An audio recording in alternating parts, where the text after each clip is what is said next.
In this video, we'll look at electrolysis principles, part of your IGCSE Chemistry course.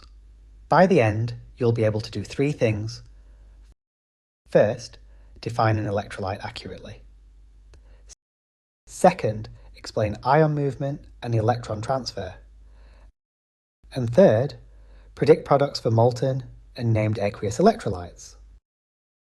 An electrolyte is a liquid containing mobile ions that conducts electricity. It may be a molten ionic compound, an ionic solution, or an acidic solution, such as dilute sulfuric acid. The key feature is mobile ions. A solid ionic compound does not conduct because its ions are fixed in a lattice and cannot carry charge through the material. Positive ions, called cations, move to the negative cathode. They gain electrons, so reduction occurs at the cathode. Negative ions, called anions, move to the positive anode. They lose electrons, so oxidation occurs at the anode. Electrons travel through the wires in the external circuit, while moving ions carry charge through the liquid electrolyte.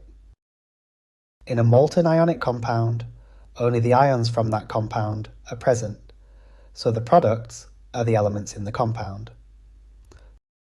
For molten lead-2 bromide, lead ions form lead at the cathode, and bromide ions form bromine at the anode.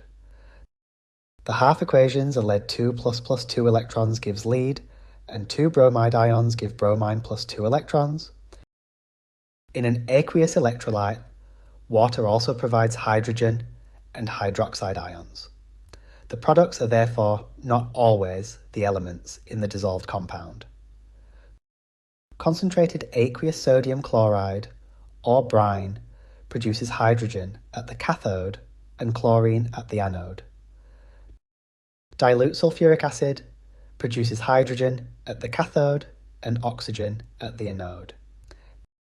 Aqueous copper, 2-sulfate, with inert electrodes, produces copper at the cathode and oxygen at the anode. Let's check what you've learned. Question 1. What makes a liquid an electrolyte? Question 2. Where does reduction occur? Question 3. Why can aqueous products differ from molten products? Pause the video and have a go. 3, 2, 1. Here are the answers. 1. It contains mobile ions and conducts electricity.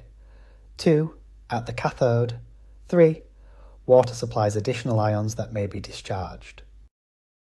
Thanks for watching. If this video helped, please give it a like and subscribe to the channel for more IGCSE science revision.